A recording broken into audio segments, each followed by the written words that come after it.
Welcome, boys and girls, to another thrilling episode of the Castle of Spirits True Ghost Stories podcast.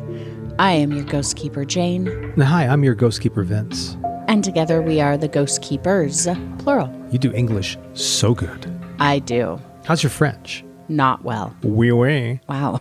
Yours isn't very well either. Well, when I was in high school, back in the Stone Ages, one of the requirements of graduation was taking a language course.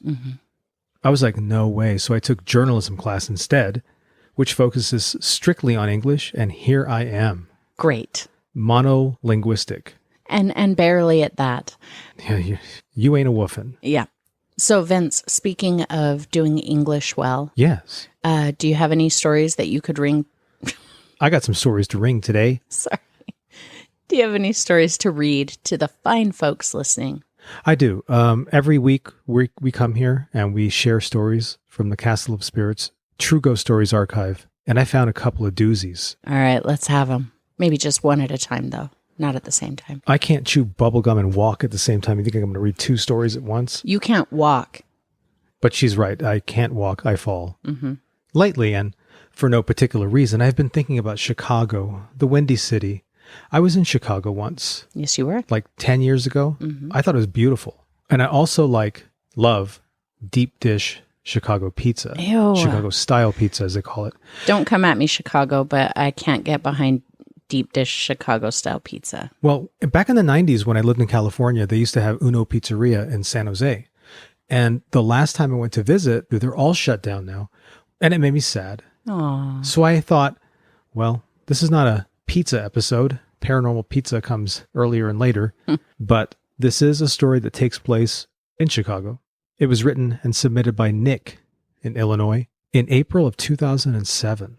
This very true ghost story is called The Windy City House.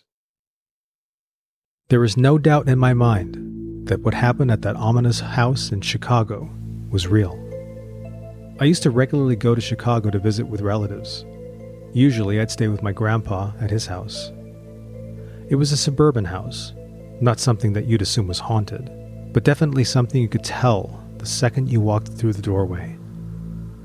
My grandpa still lives there to this day, and I'm a bit reluctant about going back.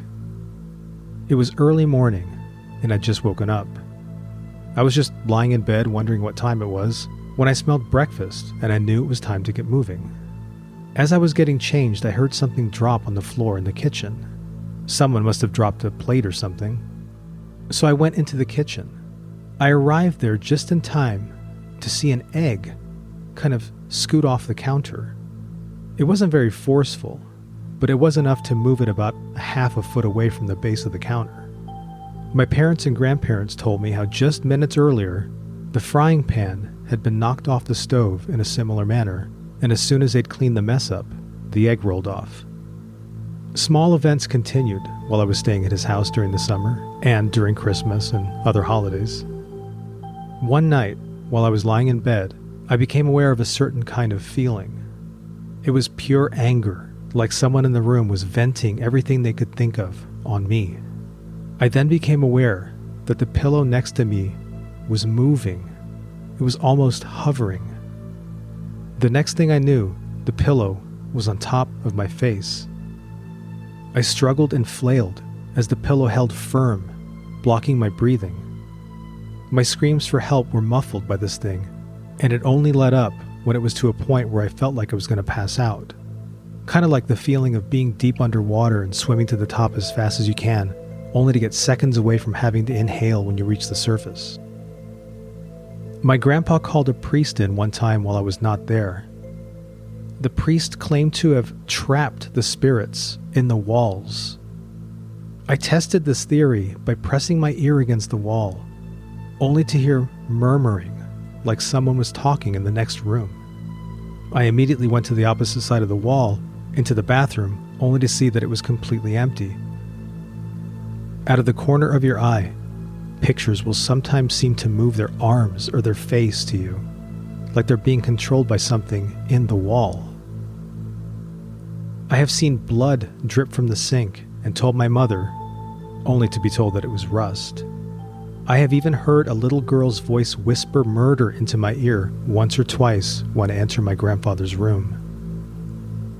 I discovered that the house has some mob history, although I'm not sure if anyone was ever murdered there. These events have not changed my life. I do believe in the paranormal now, but I do not fear a place because it's spooky or ominous. I more or less regard it with respect. If someone has passed through there, no matter how violently, then it is a place of deep emotion, and apparently, that emotion remains there long after. That story was submitted by Nick in Illinois in April of 2007, the Windy City House. Not a whole lot of pizza talked about, especially Chicago-style pizza, Thankfully. but I still got the same vibe. So, But I like how Grandpa did the thing that we say that people always do. He Catholic'd up. Exactly. Yeah. Remember that time we were sitting around and something weird happened? Mm-hmm. No, actually, we weren't sitting around. You had just lost your Social Security card. For like the umpteenth time. Yeah, for the 10th time. And only on the 10th time did I suddenly think, there's something supernatural going on here. It couldn't just be that she's a mess and doesn't put things where they belong. And apparently likes to go down to the Social Security office and have to be there in person like a cave person. Yeah. After that, I said, there's something in this house that keeps hiding or stealing your Social Security card. And if that ever happens again, anybody who might be listening, dude, I was a Catholic when I was a little kid. I will call a priest. I will re-Catholic. I will Catholic up and get a priest in here to exorcise you. So back off. And I did ask for the Social Security card to be returned. How'd that work out? It did not work. Exactly. And Now, I did not call a priest. speaking of calling a priest, though, I just have to say that the priest in Nick's story, he has to have his priest card taken away. You don't banish the ghosts into the wall. Oh, look, you have a ghost in your house. How about we embed it into the very fabric of the house? Yeah, I've never heard Don't of that put your before. ear to the wall because it'll be creepy. Like, really? We're going to banish the ghosts into the walls of the house? Maybe he called Was in it really sick a priest, that or day. did you hire him off of Fiverr? This was before Fiverr When you order a priest off of Temu. or Wish. I need a priest for a... yeah, I'm a priest. Do you need a Yeah. real priest, Are or you? What level of priest are you? Oh, Right. 10, definitely. yeah? Oh, okay. Sounds good to me. But yeah, no, that was a really great story. The murmuring in the walls. It's freaked terrifying. Me out. I heard murmuring. Did I hear murmuring in a pillow? Yeah, you heard it what's- in a pillow. What's interesting about that mention of a pillow is that he mentions a pillow in the bed. And I've had experiences in the past. We talked about them on the show. Yeah. I could rehash them, where the conduit of my experience has been a pillow. Yeah, Now, I don't The know if tapping that's in the pillow. Apparently, that's something that happens. So anybody out there who's ever had that happen, I'd love to hear from you, because I'm the only person who I've ever heard physically say, hey, man, this is in a pillow. Everything else has been stories that I've read on the website and all that kind of stuff. So I'm interested in hearing if that's still a thing in the world of the supernatural. No, haunting pillows went way out of fashion in Ghost World. They don't do it anymore. Oh, it's too bad. Ghost World's a good movie, though. This is not the podcast to talk about Ghost World, Oh, okay. but it is a great movie. Steve Buscemi. It's not actually about real ghosts. No, but what is? Wow. Well, actually, this very podcast, Castle of Spirits True Ghost Stories podcast. And the true ghost story that I am fixing to throw down right now. That's about ghosts. All right. I want to hear the story that you've got, so why don't you go ahead and read it to me? Now, everybody, I need you to settle in because she long. Long, tall Sally in a black murder dress. No, please edit that out. No, A black murder dress? I don't know. This story is called The Shattered Window, and it was submitted by Kim Strain in Alaska, USA, October of 2003. Years ago, when I was a young girl, approximately 12 years old, My family moved us from our small town in Wrangell, Alaska, to yet another small town, but much larger than the first, Ketchikan, Alaska. Of course, I was unhappy because I had known nothing but my hometown and all of my little friends. I was sad and experienced my first bout of true depression during this time, which lasted probably as long as it took me to find my first friend in this new town.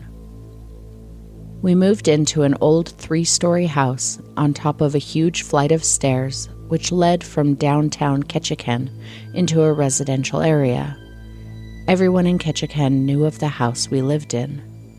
It was known as the house above the tunnel, as it was smack dab right above a well-known town landmark that everyone had to drive through at least once or twice a day to get to work and home. I clearly remember climbing up onto the tunnel itself and tossing pebbles, etc., onto the street below. This was obviously not allowed, and often the town police would chase hooligans that did the same away from the area. Since I lived right next to the area, I knew all of the escapes and was able to disappear from there rather quickly. Anyhow, this house was well known, not only because of its position above a local landmark, but because it was over 100 years old and supposedly haunted. Rumors about the house flew rampantly over the grapevine, of which, at the time, I knew nothing about. My parents did a great job of shielding me from such tales, and were determined that I and my sister know nothing of them. It was the only house that the company my father worked for could find to house his family in on the short notice they had. They told my father the so-called haunted story, which he laughed off at the time, and then accepted the house.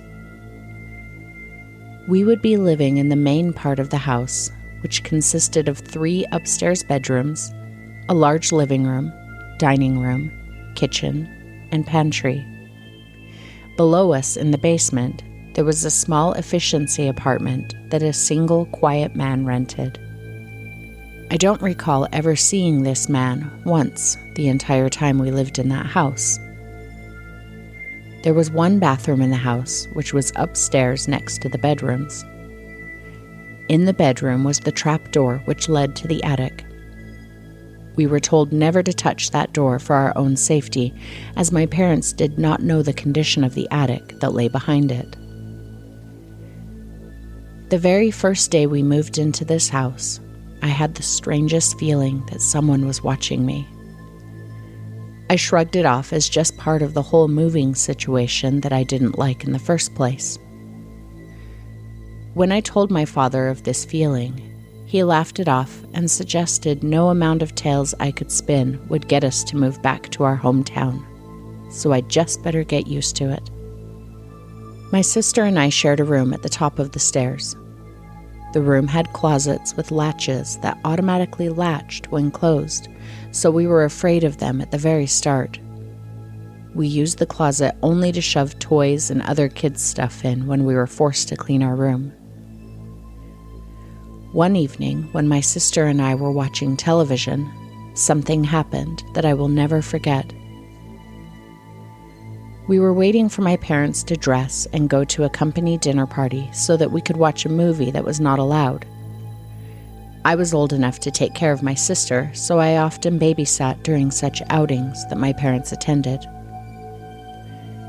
We sat there waiting for them to leave, and it seemed to be taking an eternity. The movie we wanted to watch had already started, but I couldn't change the channel until my parents were gone. "Nicole," I said to my sister, "go upstairs and tell Mom and Dad to hurry or they're going to be late." My sister looked at me strangely. "But they already left," she said. "They left a while ago." I stared at her as if she were a fool. "No, they didn't. Listen. They're still upstairs." We listened and could clearly hear our parents moving around in their bedroom, laughing and talking with one another. My heart stopped in my chest as I strained to listen harder. I clearly heard my parents in the room upstairs. I stood up from the couch and went to the window to see if the car was in its place.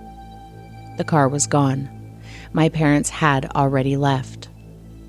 I grabbed my sister's arm and we ran outside onto the porch, dressed in our nightgowns. I stood there staring up at the bedroom where the noises had clearly been coming from. The light was burning, and I could see obvious shadow figures moving around on the far wall of the room. "Do you see that?" I spat through clenched teeth and the knot in my throat as I clutched my little sister's hand tightly. "Yeah," Nicole answered, and we both began to cry. I don't remember how long we stood on that porch, but I remember being so grateful to hear the family car pull up in the driveway when it finally did. We ran up to the car and both spilled the story to our parents as they climbed out. "Kimberly," my mother said sharply, "don't you dare try to scare your sister with your wild imagination. Now get into the house and go to bed." My parents ignored my sister as she tried to explain that she had seen the same thing I did and heard the same noises. I'll never forget the look my sister and I gave each other as we walked back onto the porch, glanced up at the window, and saw that where there had been a light burning all night, it was now dead dark. Somehow that light had turned itself off. The shadows had stopped moving along the wall, and the sound of the voices had died. Many things began to happen after that. It was as if whatever was in the house was determined to let me know that it knew I knew it was there. It seemed determined to scare the bejesus out of me as often as it could. One late spring afternoon, I had just arrived home from school and ran into the house to use the bathroom. I tossed my book bag on the coffee table and raced up the stairs. I stood outside the bathroom door and beat on it. My sister was in there already doing her thing, and I had to go bad. I listened to the water running in the sink and her moving around in there. I begged her to hurry up. "Nicole, I've got to go," I yelled, and beat on the door some more. She pounded back on the door, but didn't answer me. "Dang it," I cried, about ready to wet my pants. The door opened slightly, as if she were playing a game with me. I jumped up and shoved it open. The door opened easily and slammed against the counter. I stood there in shock as it dawned on me that no one was in the bathroom at all. I couldn't hold it anymore, so I quickly used the toilet and raced out of the bathroom. The sink wasn't running at all. There was no one and hadn't been anyone in that bathroom. The door had been locked and wouldn't open as I had turned the knob. I had clearly heard my sister moving about in the bathroom behind the door. I swallowed hard as I raced out of the house. I was alone inside and wasn't about to stay there. I found my sister, who was playing with a neighborhood friend, and asked her why she had played such a mean joke on me. In my heart, I knew damn well she hadn't been in that room. I wanted to believe that somehow she had been. That somehow she had gotten past me as I stood square in front of that door. She looked at me like I was crazy and went back to playing with her buddy. Another day, I had been alone in my bedroom at the top of the stairs when I heard my sister come in the front door downstairs. I heard her laughing and talking with her friend as they climbed the stairs toward me. I decided to scare them and leapt into the closet, somehow forgetting that it automatically locked. The door closed behind me, and I waited for her and her friend to round the corner into our bedroom. I would scrape at the closet door from inside and scare the crap out of them. I laughed to myself and waited. No one came. No one would ever come. She hadn't even been in the house at all. I was locked in the closet, waiting for no one. I know I had heard her. She had been laughing and joking. I heard the steps creaking as they climbed up. I pounded on the inside of the closet door for what seemed like hours. I cried and sobbed and scraped at the door. I knew I was going to die in that closet. Then, after what seemed like hours, the door just opened. It just opened. I stared at the opening and couldn't believe what I was seeing. It wasn't possible that it had been open all of that time. I had twisted and turned and beat on that latch. I had tugged and kicked at the door several times. I was fully locked in and knew it. I leapt out of the closet and stumbled down the stairs crying. I raced out of the house and to my neighbors looking for my sister. When I finally found her, I learned that she had never been in the house all day. She had gone straight to our neighbors and had been playing at her place the entire time. I looked down at our house. I could almost feel it mocking me as it stood there waiting for me to come back inside.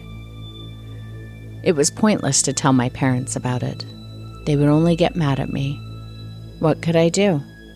I would just have to try and ignore it. One day came that I couldn't ignore. My parents both worked, so I was always at home alone with my sister. We were latchkey kids before latchkey kids were cool. This one day, we decided to get our roller skates on and skate around the house. A definite no-no, if my parents were home, of course. But hey, I was a kid. We got our skates on and began to cruise around. There were these large glass French doors that blocked off a good-sized enclosed porch area. The porch area would be great for skating as it had indoor-outdoor carpet instead of the shag in the living room. My sister stood up from where she was sitting on a dining room chair and began to skate towards the enclosed porch.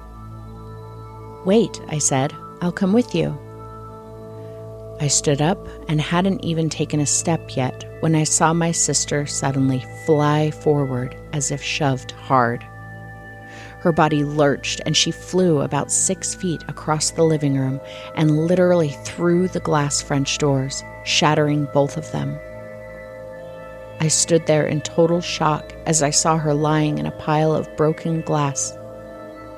I saw 2 very large chunks of glass sticking out of her legs, and I immediately went into adrenaline mode. I ripped my skates off and ran over to her. I calmed her down and moved her out of the pile of glass.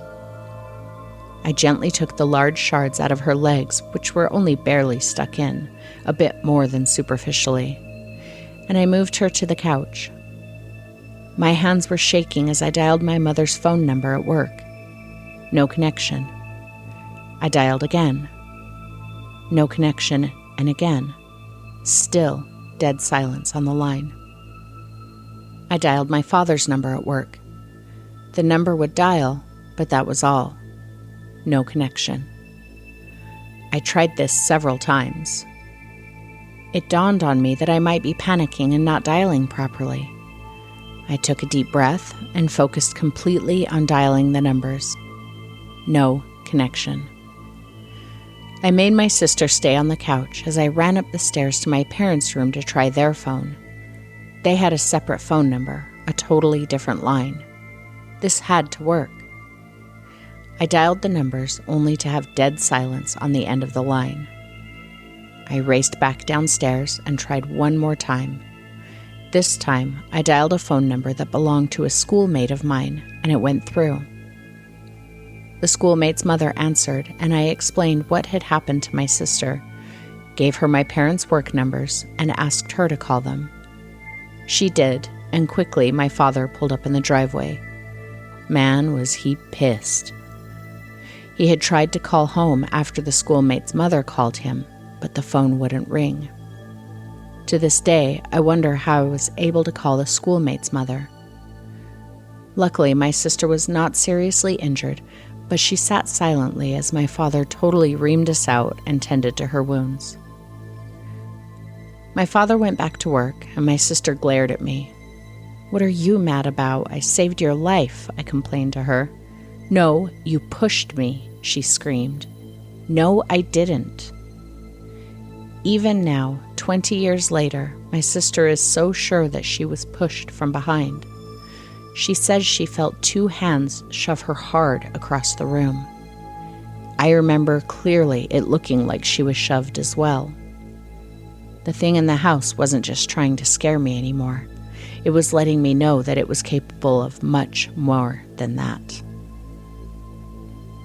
I know that it seems as if I'm rambling on, but just remember, these things that happened in that house give me a feeling of fear, and I wanted to share it with someone who might believe me. The roller skates / shattered window incident was the incident that frightened me the most, because whatever it was clearly showed that it wasn't happy with us in its house. A few more incidents stand out in my head, which I will just jot down here. I stood in the shower washing my hair, and someone knocked on the bathroom door. I was sure it was my sister, so I told her to wait while I got a towel on. The knock came again. Knock, knock, knock. 3 clear raps on the door. All right, I'm coming, I said. I opened the door, and there was no one there. Knock it off, I yelled at my sister and climbed back into the still running shower. Knock, knock, knock. 3 sharp knocks at the door. Dang it, I said, and stuck my hand outside of the shower curtain and whipped open the door. No one there. Okay, Nicole, I shouted, knock it off. I shut the curtain and stood outside of the door with my towel on quietly so my sister would think I was back in the shower. I had my hand on the doorknob. Knock, knock, knock. The door actually vibrated with the knocks. I yanked the door open before the final knock was even done. There was no one there. I turned off the shower and flew downstairs in my towel, wrapped up in a throw blanket, and waited for the fear to subside. We had a large mirror that was on the wall in our dining room. When we came around the corner into the living room, you could see yourself across the room in the mirror. One day, I stood looking into the mirror and combing my hair. I saw my father pass behind me and walk toward the stairs that led to the bedrooms. He turned his head and looked at me in the mirror and smiled behind me as he walked along. Hey, Dad, I said, and finished my hair. I went upstairs after him to ask him to fix my bike, and I couldn't find him. Upon asking my mother, I learned that Dad still wasn't home from his business trip. He had been gone for 2 days by then. My skin crawled at the memory of Dad turning his head and smiling at me in the mirror. One evening, my mom was preparing dinner in the kitchen, and she asked me to get her a can of mushroom soup from the pantry. I opened the pantry door and stepped inside. A sudden movement caught my eye, and I saw a man stand up from a spot in the corner of the pantry. The man stared at me, and I screamed at the top of my lungs and ran from the area. I told my mother about the man, and she said it was just my overactive imagination, as usual, and told me to hurry the heck up and get the soup. I opened the door with heart pounding, grabbed the soup, and tore out of there. I could swear I saw the face of the man reflected in the glass on the window of the pantry door behind me. One night, the phone rang several times while everyone was asleep except me. I had snuck downstairs to watch TV when I should have been asleep. I would answer, and no one was there. Finally, the last time it rang, I answered and said nothing. Across the line came what sounded like laughter echoing from a tin can. I slammed the phone down and unplugged it, and no, it didn't ring again. The hair stood up all over my body at the sound of the laughter. It could have been a prank call, but it never happened after that, and no one really knew us in the town to call us like that. Finally, there were other things, but this is getting out of hand in length. we learned we would be moving away to another town in southeast Alaska called Sitka. One day, my parents were helping show the house to prospective buyers or renters, and I happened to be in the room. The prospective renter just happened to say to my father, "Oh, so this is the famous haunted house that everyone talks about, eh?" My father glanced at me, and I locked eyes with him. "Yeah, I guess so," was all he could say. The man said, "When the realtor told us that this was the house, I just had to check it out." Later, upon questioning my parents about this, they both admitted finally to me that they had known about the stories surrounding the house, but that they had decided not to say anything to us kids. I can understand their decision now. They didn't want to frighten us unduly, considering we had no other choice of places to live at the time. They were afraid our imaginations would run away with us. I asked them what they thought about all of the things I had told them, and they said that they just hoped that if they ignored it, the problem would go away, and that if they made an issue of it, it would only get worse for us kids, considering there wasn't any real way to prove such things. Since we would be moving soon, my parents told me about the previous tenant moving out due to strange happenings when she lived there. She had sworn that her blow dryer had turned itself on many occasions, that writing had appeared on the mirror while she slept, and that she had seen clear apparitions throughout the house. It got so bad that she moved out rather quickly. She too had heard tales of the house before moving in and didn't put much stock in them. To this day, I remember the house very clearly. I could walk through it right now as if I were still living in it. I went on to other places in my life where I've had scarier than hell things happen, but this is the place where my ability to perceive things began. Because of that house, I believed for a long time that I had carried something with me to wherever else I went. I don't think I did. I think that I just learned how to pick up vibes in that house. Anyhow, thanks for listening. Sorry the story was so long. So thank you again to Kim Strain in Alaska, USA for submitting The Shattered Window in October of 2003. I just have to point out, I read the last, sometimes I'll leave off the last sentence, because it's usually like something unrelated to the story. Like in this story, she says, "Sorry it was so long." And I read that because I think it's hilarious when people, like, they write the story and it's a good story, but all throughout they're like, "Sorry, this is getting long." And then at the end, "Sorry it was long." Don't apologize. If you have a story to send us and it's a long one, I would rather have all of the information about the occurrences than have a short, abbreviated story where you say, "Other things happened too, but this is already too long." No, tell me. So don't apologize for submitting long stories. Especially when it's that good. Yeah, that was really a good one. A lot of times when I'm looking for a story for the podcast, if I see one that's really long, I'll kind of skip through it and see if it's worth reading. But for the most part, I'm like, I don't know, that story is really long.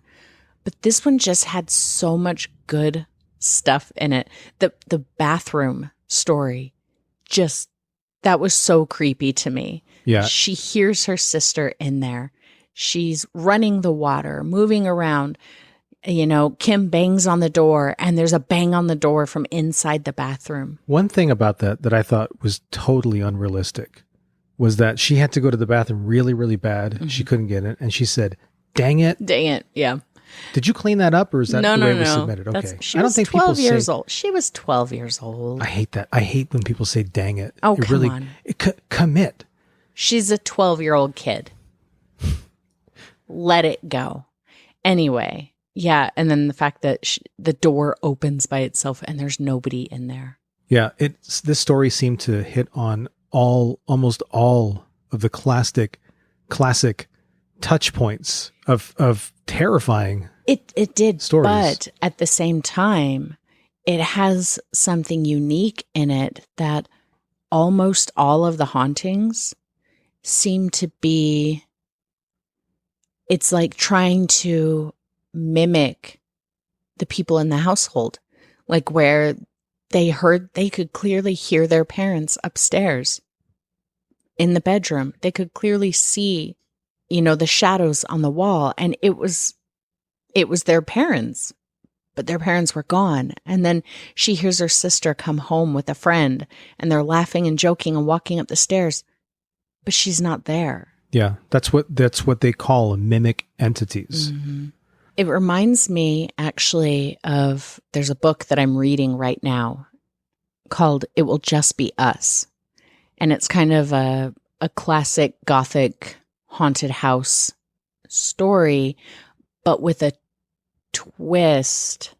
I think I'm okay in telling you because it comes out from the very offset of the book. You're not going to ruin it, are you? No. Like I said, I haven't finished the book. I don't know how it's going to end, but this is part of the plot to the book. So this house that they live in, their families lived there for like a couple 100 years, and they'll walk into a room and kind of see like a memory play out, like something that happened, 100 years ago or whatever, to the point where like her mom is in the backyard watching her own two little girls who are now adult women, watching them play in the backyard. So the two little girls, they're not dead. They're alive. One of them is standing right there next to the mother, and they're both watching these two little girls play in the yard. So it's almost like it's less of a haunting and more of like an energetic staining, kind of like we've talked about in the past. Her mother wouldn't let her and her sister yell at each other throughout the house because she didn't want them to wake up at some point hearing their own name being yelled through the house. So that's kind of what this felt like to me. These people still live there. They're right there, but the house is showing them things that they have done in the past already. Well, and that might hint toward some sort of, I don't know, explanation for hauntings in general. I mean, I think for the most part, we tend to take hauntings or paranormal activity as an entity trying to do damage to us, just like we used to take, thunder and lightning as the gods being angry, right? Right. So maybe there's some sort of explanation. Maybe one day scientists will discover that certain types of structures or certain types of materials tend to soak in their environment and replay it.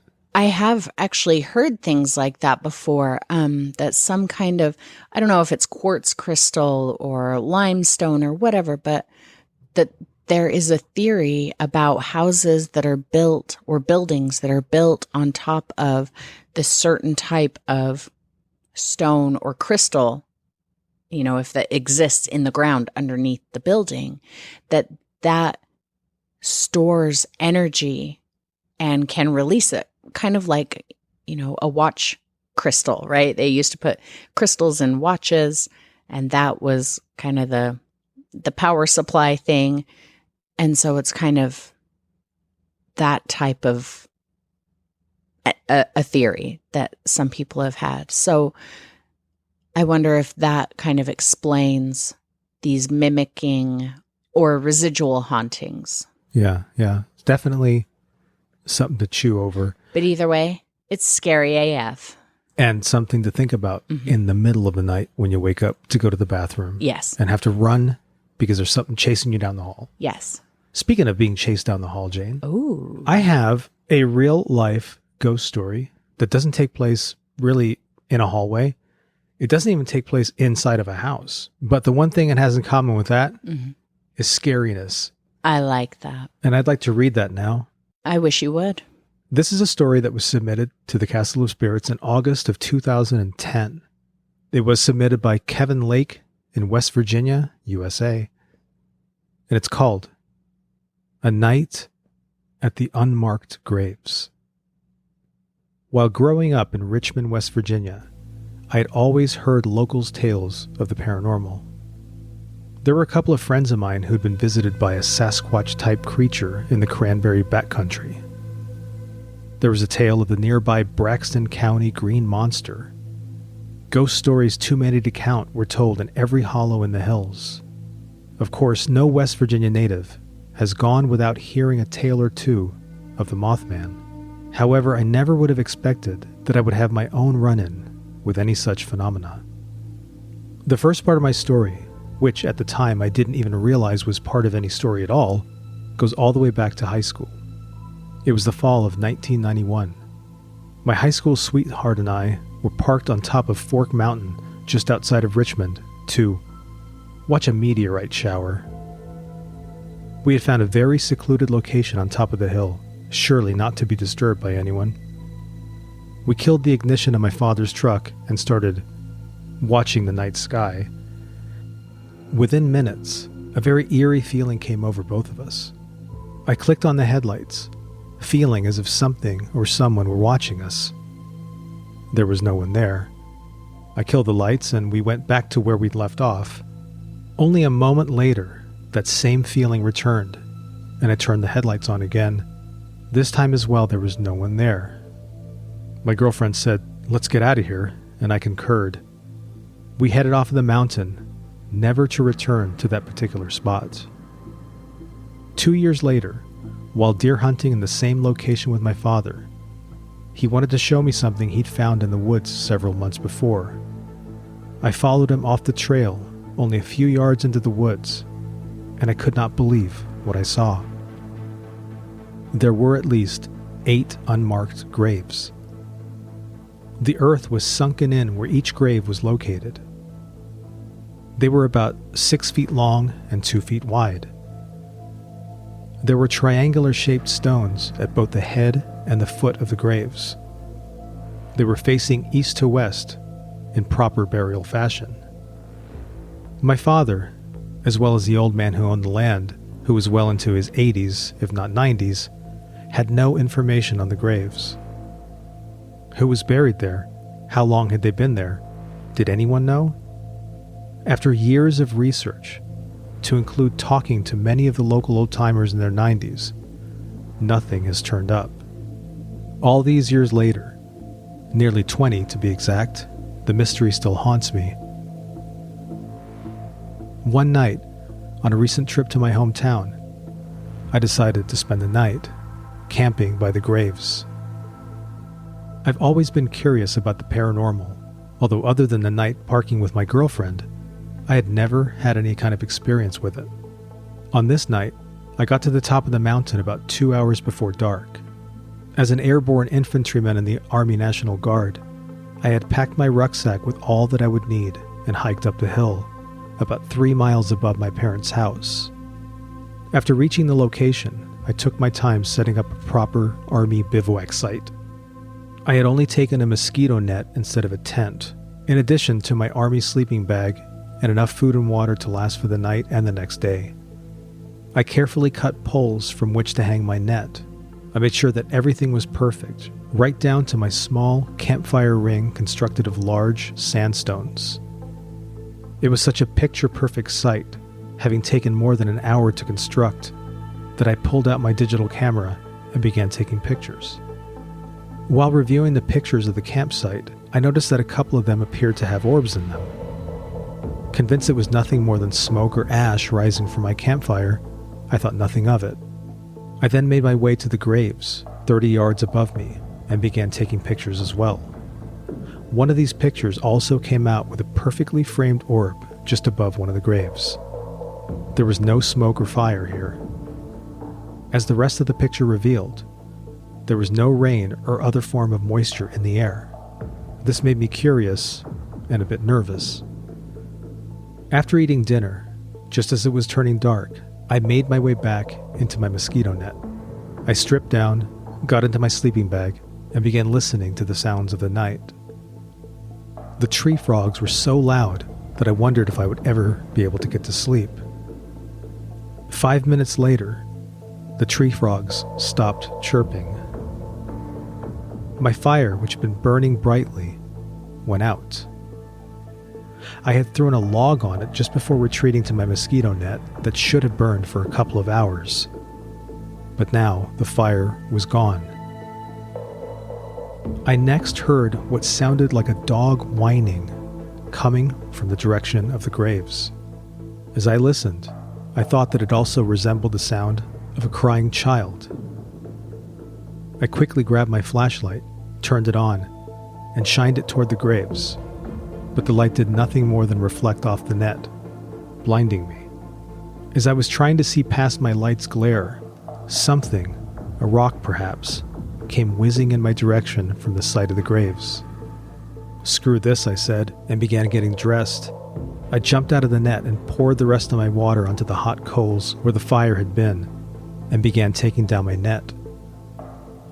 What took more than an hour to set up was taken down and packed in my sack in only 5 minutes. Just as I put my camera away, another object came flying in my direction from the graves. My fire now burst into brilliant flames. I put my pack back on, stomped out the fire, and began heading off of the mountain, armed only with my flashlight. At one point, just a little bit down the trail, it felt as if an overhanging limb had caught my backpack. I jerked hard, leaning forward, and almost fell down.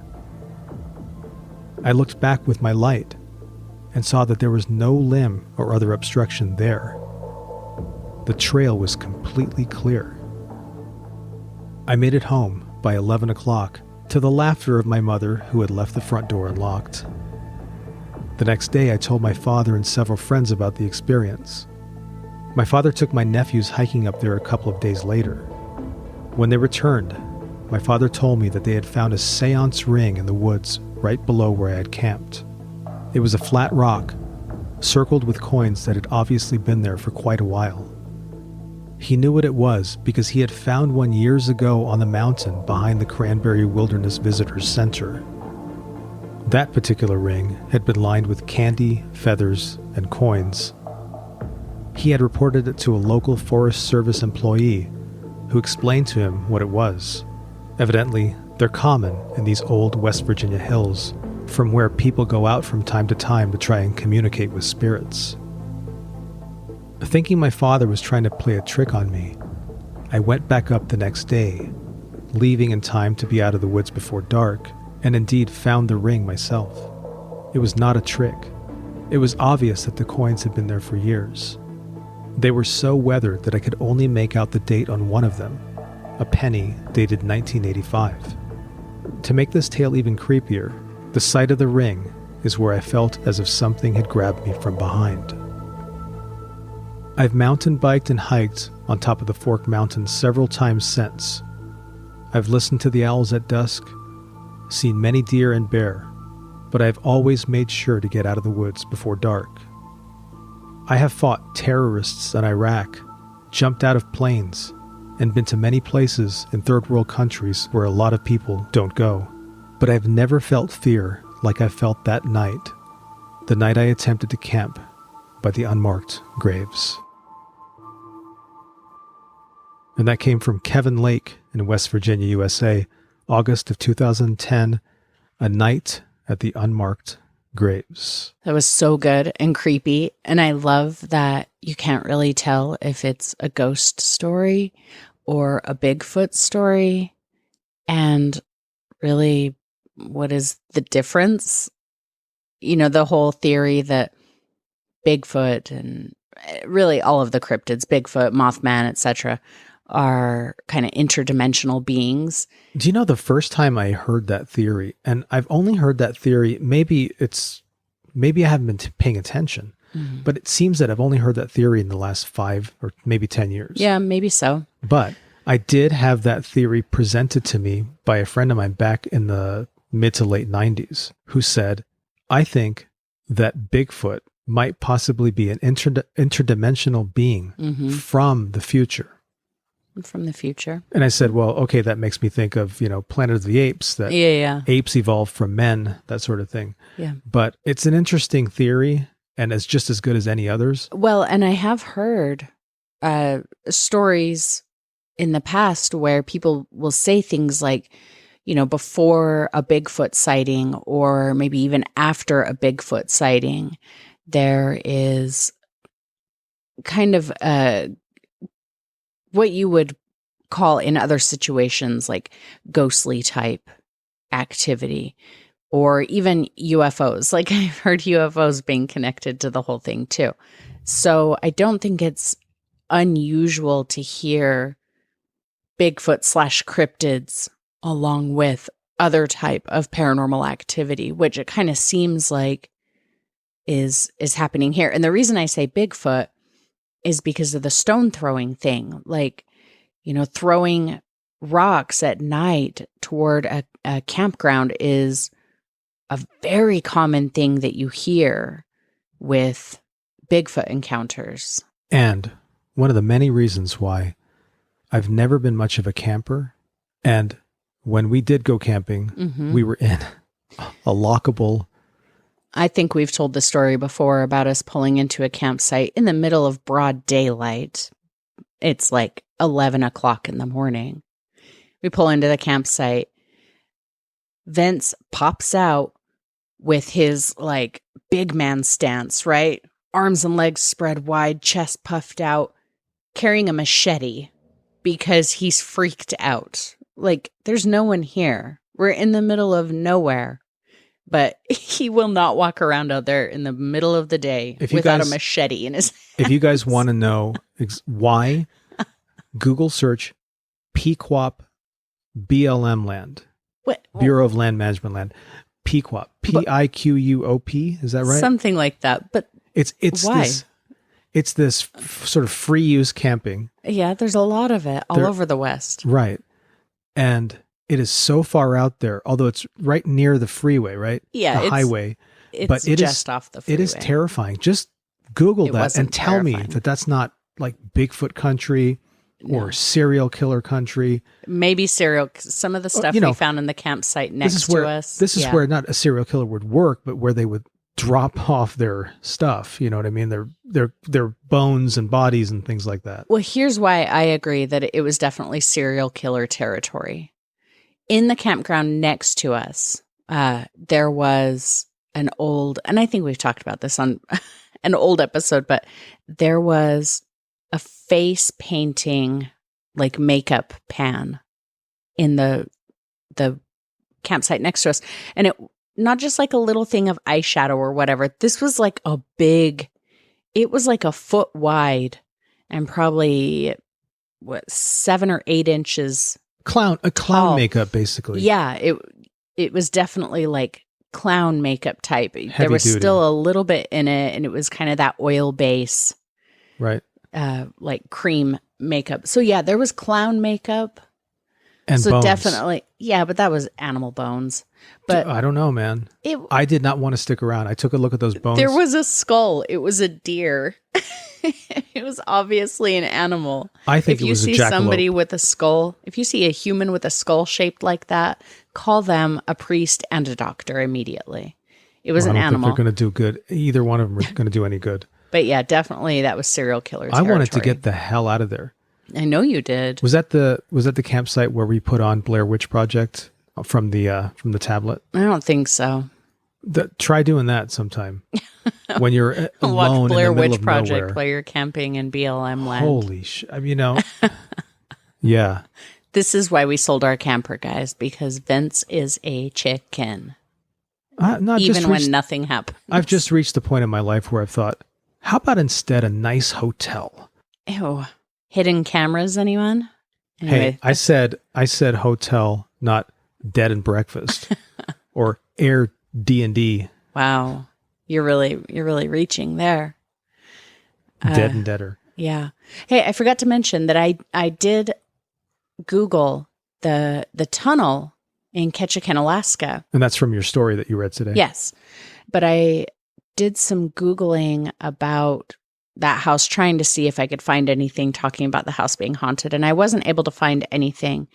But here, Vince, I'm going to, and we will put a picture of it on our socials. Instagram, on the socials. Yeah. At Castle of Spirits.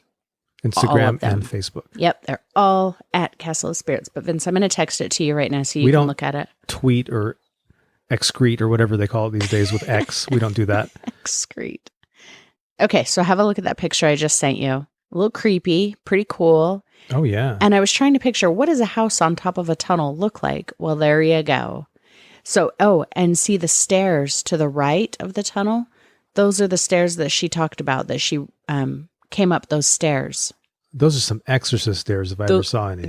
Yeah, it really is. But that's a cool house. And if anyone knows of that house, if you've ever lived there, if you've ever lived in Ketchikan and you know about that house and different stories about it, or Kim, if you're out there listening, we would love to have more information. Submit to us any info you have about that house. It would be super cool. Or, maybe you've got a story that has nothing to do with this house or anything we've talked about today. Friends, we want that too. Yeah, get over to castleofspirits.com. There are many ways to get in touch with us via message, email, and phone. Mm-hmm. Give us a call, give us an email, tell us your scary story. Give it to us. And you know what else we're being given right now is the signal that the end of the show is upon us, because it sounds like the ghosts are starting to party in the next room over there. Yeah, we don't want that. Cranking their theme song up a little bit too loud. You think rock stars destroy hotel rooms? You should see what the ghosts do when they start partying. Oh, guys, it's not rough. going to end well. No? It doesn't end well ever. No. Nope. So, yeah, we need to go break that up. So, if you like this show, tell a friend. And if you hate it, tell 2 enemies. And make sure to leave reviews everywhere you listen to the show, Apple Podcasts, Spotify, your mom's house, wherever you listen. Leave a review, share alike. And, guys, sorry this was so long.